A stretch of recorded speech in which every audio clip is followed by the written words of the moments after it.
Willkommen Leute, hi haut bei einem neuen Pokémon Opening von Destiny Rivals YouTube-Channel von Team Lützeburg.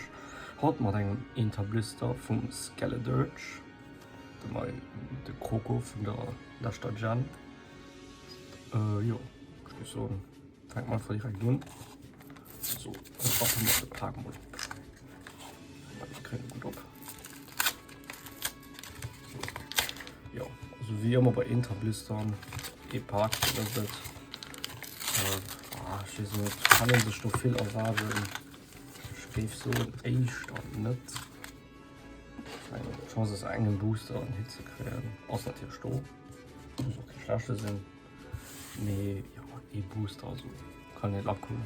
Wir mal gucken, vielleicht schon mal Glück.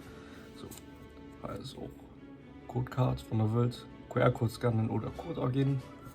Dann kann er das benutzen, weil sie als Promokarten, Draco, Crocalor und Skeledirge. Und dann mache ich unseren Booster.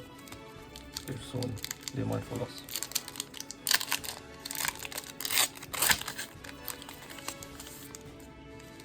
So, was ist da mal? Den Coughing von Team Rocket. Das Smoliv, die kleine Olive.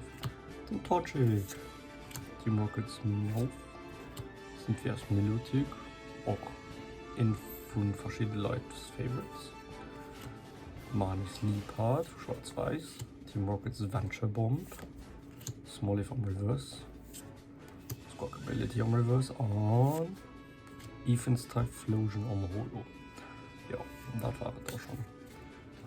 Naja, ich meine, mir hatte keine großen Erwartungen mehr, aber kann ich natürlich auch mal einen Blick holen. Ich meine, mir hatte auch kein Mewtwo alt erzählen, nee, leider nicht. Ja, das war's, Leute. Von der weltlosen Like da, abonniert ganz gerne und dann sehen wir uns die nächste Mal beim Opening High im Team Lützeburg YouTube-Channel. Ciao.